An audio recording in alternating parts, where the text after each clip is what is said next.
Welcome to brand management. We are going to study this topic of brand management.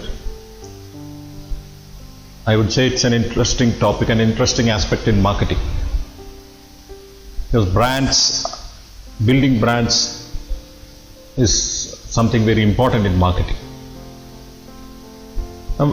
Before I talk anything about brands, of course, we have to understand what is a brand and what happens when there is no brand, when a product comes with a brand, without a brand, and what are the branding strategies that are generally adopted. Companies have a marketing, just like a marketing strategy, they have a branding strategy also. So all these things is what we study when we take up brand management.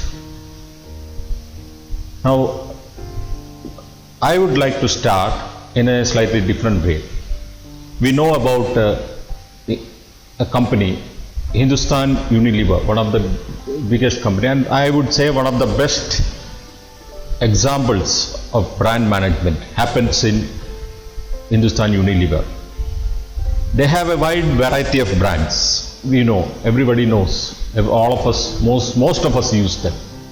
Synthol is there, Lux is there, Annapurna is there, then like that, if you see a large number of brands, Sunlight is there, so many brands, which I would say about hundreds of brands that have been created, developed or acquired by Hindustan Unilever at different points in time. Many of the successful brands, they have retained, they have given makeover, they have continued. Let us look at one of the most popular soap brands in India. If you don't know it, it is Lifebuoy. Lifebuoy is one of the most popular soap brands in India. It is a very powerful brand. Now, Lifebuoy, it first came to India as early as 1935. And the brand that is Lifebuoy, it is, as a brand, it is still there. But only thing, along with time, it has undergone a lot of changes, as we are going to just see briefly. In 1935, the then company, same company, Hindustan Lever, they started Lifebuoy as a red soap with carbolic content. And that made it very famous. It began to be viewed as a disinfectant soap, something that's got to do with hygiene, that promotes disinfectant property. That was the use of carbolic acid. So this concept caught on. Especially Lifebuoy became very popular name in rural India. And now I hear about, as of today, about 80 different factories are making this product on behalf of Unilever and supplying to them. So that is a wide acceptance which Lifebuoy has got. And Hindustan Lever has done a lot of brand management in this. Lifebuoy evolved through the ages. It was promoted as a masculine soap. And sportsmen used to promote it, and little bit of health message was also there if you are using Lifebuoy. That was the way it was promoted. But by around 2000 or so, the company felt, for obvious reason, for when it found little change in sales, what they did was they changed the positioning of Lifebuoy from a masculine soap to a family soap. It was by the year 2000-2002, in that period, that they changed Lifebuoy into a family soap that is good for the whole family. They brought it out in that way, and over time they introduced a lot of versions of Lifebuoy. Lifebuoy Total, that is the traditional red colored soap. Lifebuoy Deo Fresh with the freshness concept. Like that, a lot of products were introduced. A lot of versions of Lifebuoy soap were introduced to cater to different requirements. Then again, what they did was they introduced new products like hand wash, Lifebuoy hand wash, Lifebuoy hand sanitizer. These products, you see, these are extension of the same brand name, and they are also available nowadays. So that we find a range of products being given the Lifebuoy name. That is the situation today. Now the question arises, why is it so?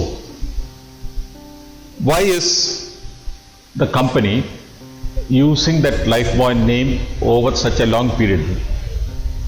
Why is it giving a makeover and still using it?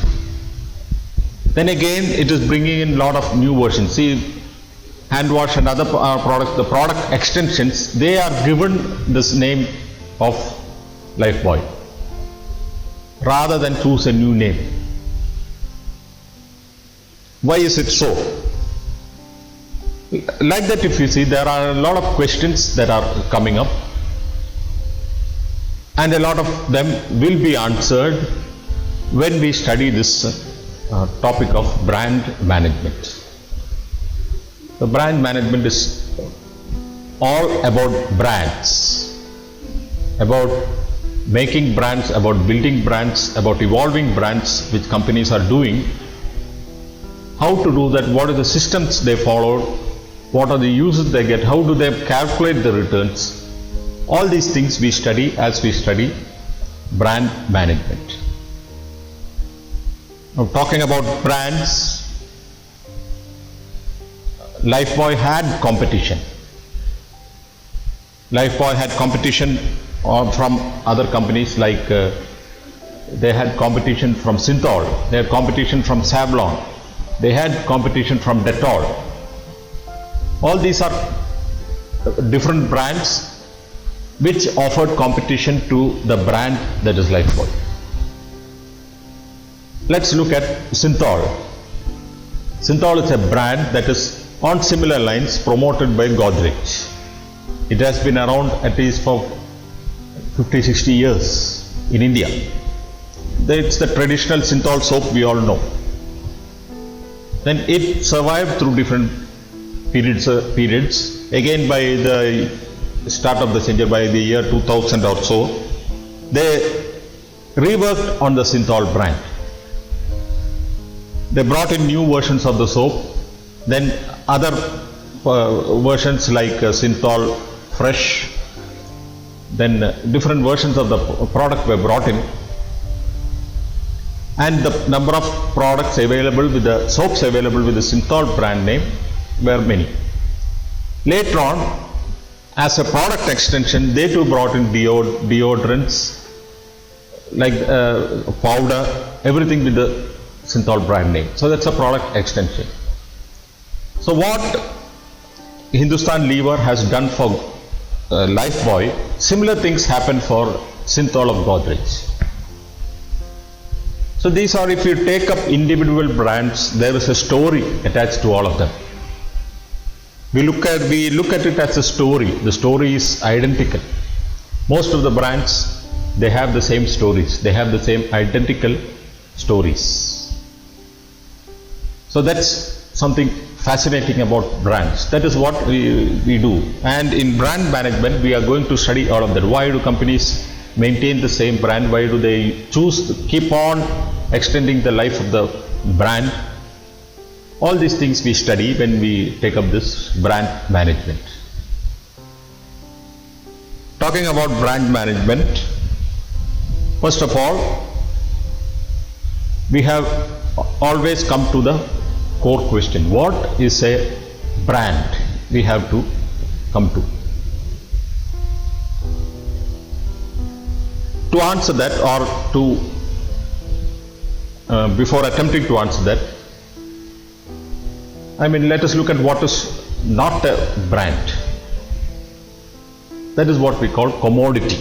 Any product is a commodity. Or still one step backward again, what is a product? I ask you, what is a product, what is a commodity, what is a brand? Because to know what is a brand, we have to answer the first two questions. That will give us a clearer picture. So any product, we say, is something that is used, that is made available for consumption, for acquisition, for attention. That is a product. Anything we look around is a product. Anything that is sold is a product. When I say rice, toothpaste, I can say camera, I can say television, I can say milk,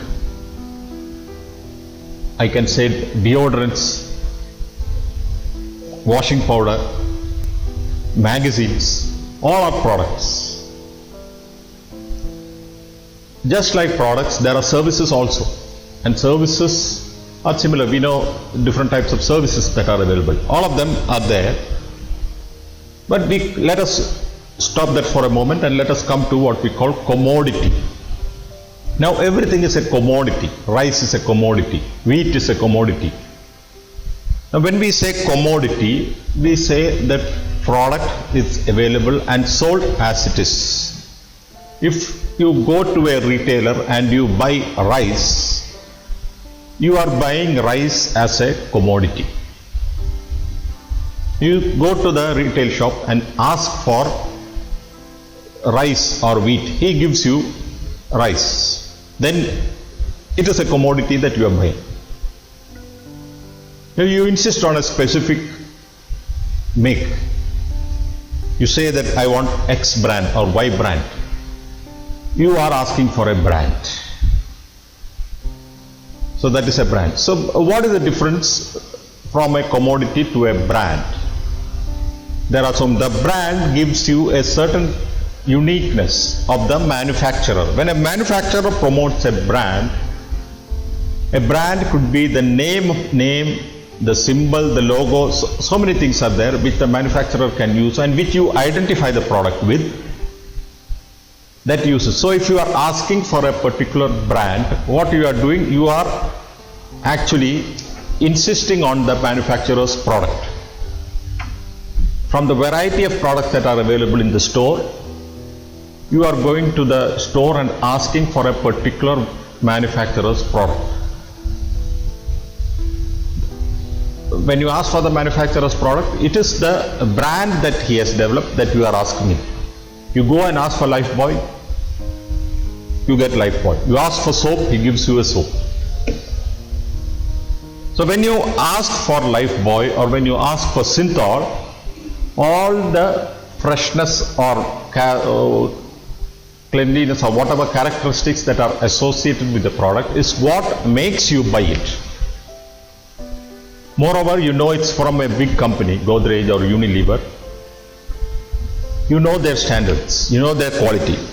They are not going to give any inferior product. You have that perception in your mind. That is the reason you are buying that. So, and brands, actually companies can make brands, companies can build brands. And also they can measure the effectiveness of brands. They can conduct proper audit of the brand and make changes from time to time. A lot of exciting things can be done in brands. And that is what we will be looking at. Now talking about brands, what you see, what are the brands doing? They are giving a certain positioning for the product in your mind. It could be on quality. Now Synthol soap itself, they say it conveys freshness. So freshness is what you have assigned to Synthol. You want that freshness, you buy Synthol. Now Lifebuoy, it is a disinfectant property, that health property. You want that, you buy Lifebuoy. So you have come to associate certain characteristics with the brand, and you are buying the brand when you want that particular characteristic. That is the association you have made with the brand, and you can associate so many things. To identify a brand, you can go by its name, you can go by the logo. There are many tangible properties as well as intangible properties that can be associated with a brand, which we will see in the presentation later. Now, coming to that, we see we have seen so much on these brands. We also had some information about brands. Let us proceed to have the first presentation on brands. That is what I am going to cover, is mainly about brands.